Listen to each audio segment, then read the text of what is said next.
Hello, Shortcuts. Stephen here. This is video 2 for, is it the 10th? Wednesday, the 10th of July? Gosh, I should check. I think it's the 10th. Yeah, Wednesday the 10th. The price list will go out Sydney time, 9 p.m. sharp. If you would like to receive the price list, my email is shortcutsrecordsaus@gmail.com. This is the soul, blues, funk, and jazz list. All right, there's only one place to start. This legitimately has a shout at being the greatest album of the 60s. Legitimately, this is in the mix. This is Lady Soul by Aretha Franklin. This is the Japanese first press on the green and blue Atlantic label. Wow. First time I've seen this in a long time. The last time I saw it, it's on my shelf. This is an amazing album.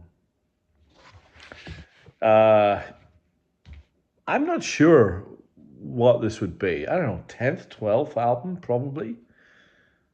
But what this is the crystallization of Aretha Franklin's enduring genius. Opening track, Chain of Fools. What a track. It is perfect. And you know what? It might not be the best track on this album. Third track, People Get Ready.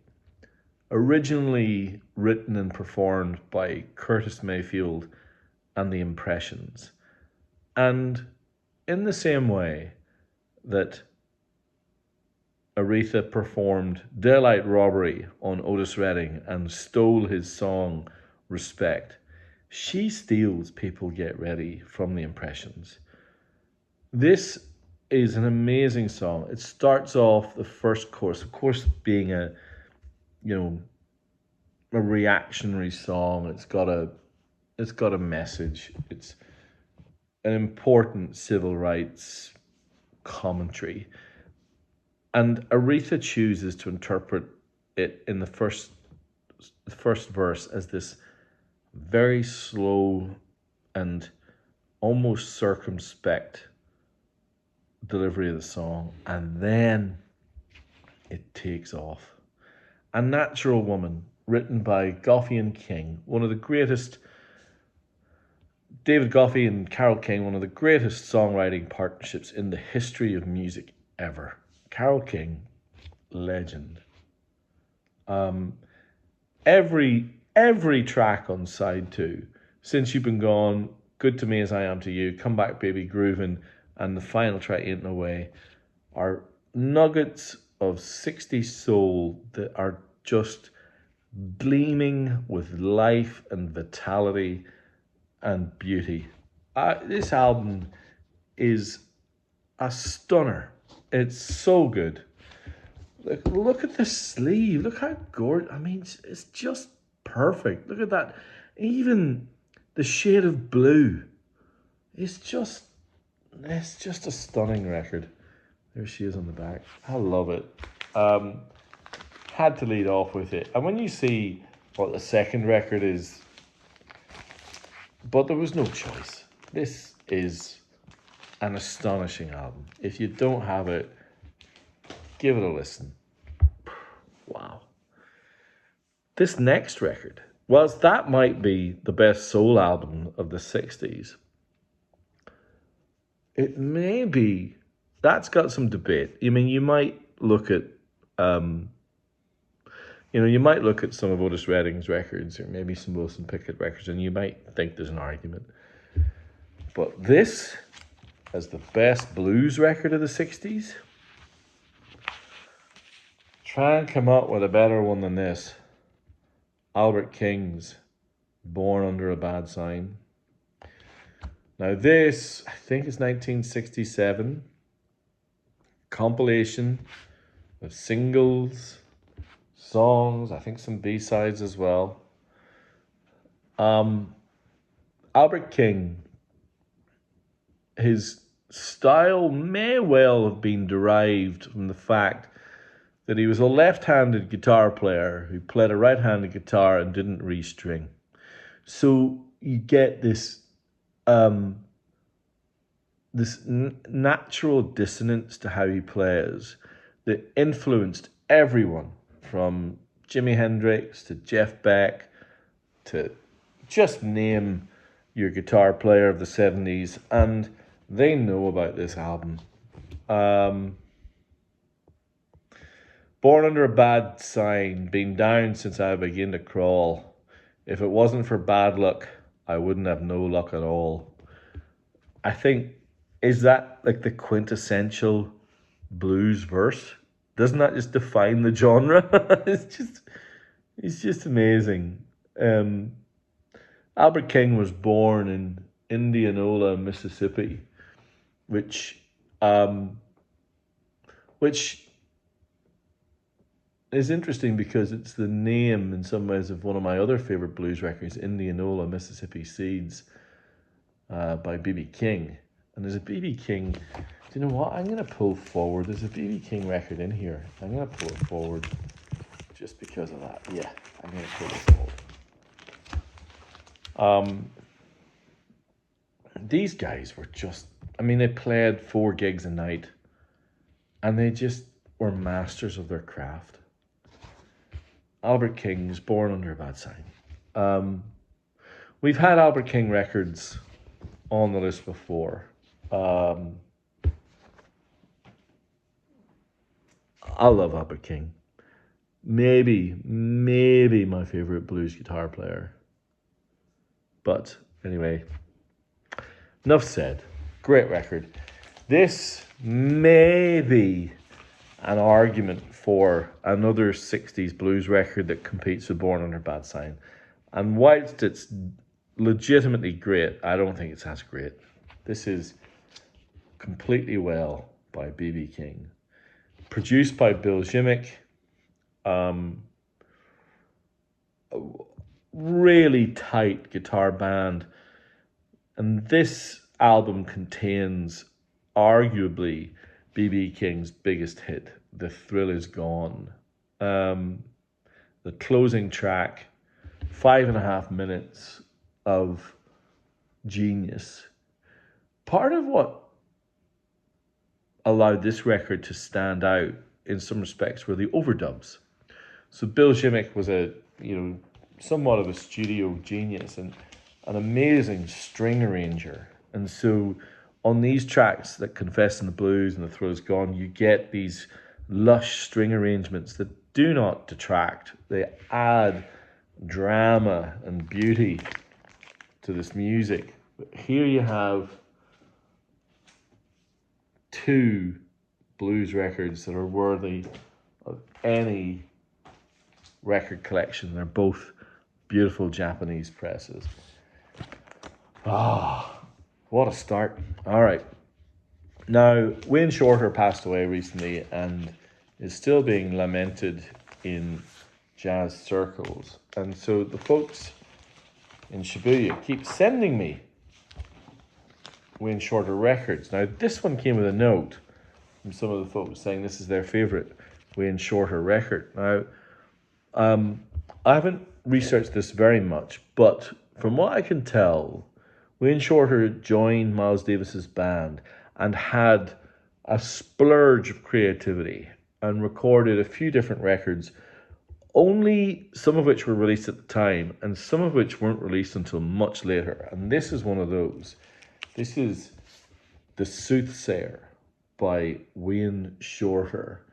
Wayne Shorter on tenor sax, James Spaulding on alto sax, Freddie Hubbard on trumpet, McCoy Tyner on piano, Ron Carter on bass, and Tony Williams on drums. So this is, an all-star lineup. I've only listened to the first track of this, and it's, for Wayne Shorter, really quite accessible. I was reading some of the reviews of people saying it's one of his best albums. Why was this left in the vault? But I think that's just what happens in jazz at this time. They would record sessions, and some would make it, and some wouldn't. Of the 8 recording sessions that Wayne Shorter made for Blue Note from 1964 to 1967, only 3 featured a front line that extended beyond a quartet or a quintet, and this is one of them. James Spaulding, the unsung hero of Blue Note in the 60s, was introduced to the label sharing the front line in Freddie Hubbard's quintet.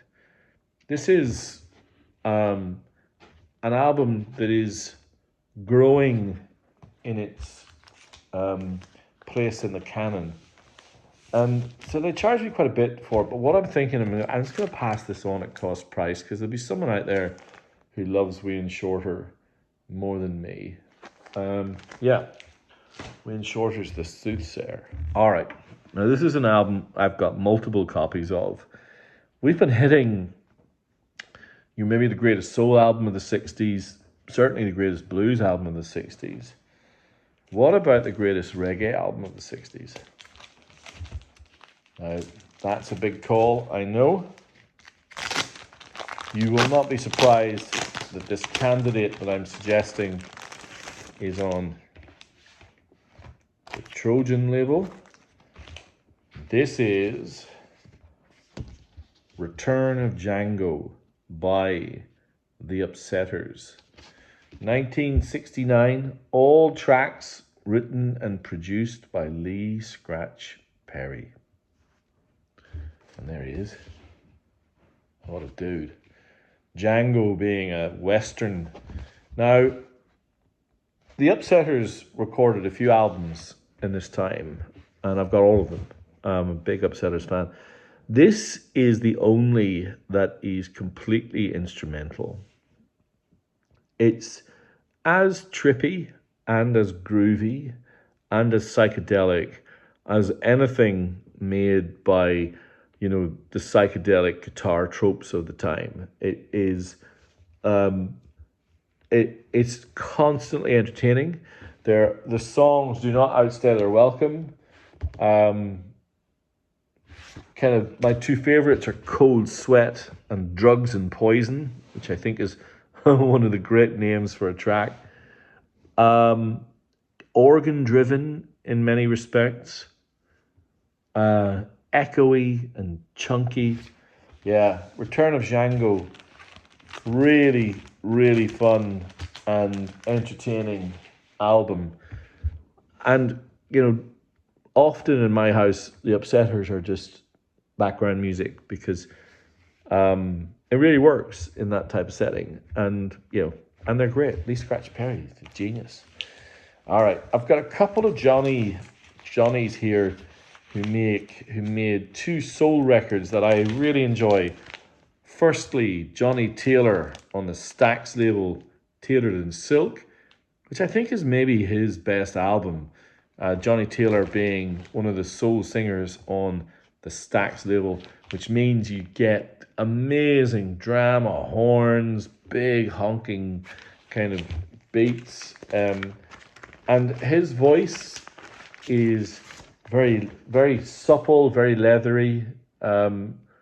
Yeah, really, a lot of people think that this is his best album. He's got a lot of great records, but yeah, I think this one's right up there. And as is the case, a lot of these Japanese first presses just sound so good. The bass and the kind of the horn mix, the mixing of those types of sounds just really work in Japanese pressings. I think that's why a lot of these are so successful. This one, though, was a US pressing. So Johnny Adams was a gospel singer and made a few soul albums over the years. He had a long career.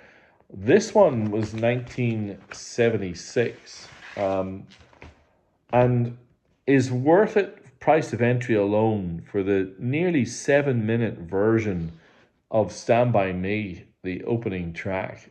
A lot of the songs are cover versions. Oh man, It's it's got this skittery drum beat and this beautiful driving piano, which kind of becomes almost the kind of signature sound of the whole record. For soul fans out there, these US presses of Johnny Adams are really cool. Identical to the pressing I have myself. All right, couple more to go. Herbie Hancock, Man Child. Now, this record is almost certainly undervalued, and I'll give you my view of why. So, when Herbie came out of his acoustic period and started to play, electric organ and kind of jazz fusion music, he formed a band, the Headhunters, which became the title of the album Headhunters, which became, at least for a while, the biggest selling jazz album in history. And what you get on that is synthesizer driven, super funky grooves that lean into the improvisation of jazz, but are very danceable. So you get this complete rework of Watermelon Man, or just, really deeply groovy tracks. But when you re-listen to that record, there are parts, particularly on, as the later tracks, that are still quite inaccessible, still quite difficult. It isn't a record that I can play in this house and get away with it with other people around. It's one I have to play by myself. Thrust was another one that used the same band, the Headhunters. But the final Herbie Hancock record that featured the Headhunters was Manchild. But Manchild wasn't just the Headhunters. Wah Wah Johnson, the guitar player, was added into the mix. And so what you get on this record is this choppy, funky wah wah guitar, very tasteful all the way through. And some of the tracks on side two that are a little bit more mid-tempo really benefit from that guitar chunky drive. It really helps. It's really cool. There's lots of guests on this record, but what that means is that this is a record I can get away with in playing in this house more than Headhunters, even though Headhunters is, a canonical record at this point. I think I'd even go so far as to say I prefer it to Headhunters, but I don't know. Your mileage may vary, as everyone says. All right. Well, we started with Aretha Franklin, some of the greatest, one of the greatest soul singers, if not the greatest of all time. And I thought I'd finish this list with some more female soul. This is something I haven't seen before, but it's really, really nice. It is a Japan-only compilation of the best of Diana Ross. Touch Me in the Morning, Reach Out, I'll Be There, Remember Me, Everything is Everything. Last time I saw him, I'm Still Waiting, Ain't No Mountain High Enough, You Are Everything. It's wonderful, and it's beautiful condition. It's on the Tamla Motown label. Yeah, not very expensive, but really lovely thing. Kind of career picking out from maybe the best period of Diana Ross's career. And then finally, this is an album I've had quite a few times, and there was a particular. This is in Invictus. Invictus label had this thing where they would create bands by just putting voices together. Maybe the most famous of those is the Chairman of the Board, which is a band I love. But this is Inside by the Glass House, a female soul band made up of, the sister Freda Payne and a few others. This is really, really cool music and somewhat undervalued. But again, these Japanese records, they sound great. This is not very expensive. And yeah, highly recommended. Give it a spin on Spotify and, put it on your rotation and see what you think. So there you have a very soul-driven list, but with some blues classics and some kind of jazz classics in there too. As always, please like, subscribe, leave me a comment. If you have any questions on this week's list, give me a shout. Hope you found something interesting, maybe something you didn't know that you could go off and explore. If you do, let me know. As always, thank you so much for your time. Watching these videos, I know is time consuming. I hope you get something out of them. And thank you for those of you who came to see me at Newtown today. There was a bunch of you. It was wonderful. All right, there we have it. The 2 videos for this week. Thanks and talk soon. Bye.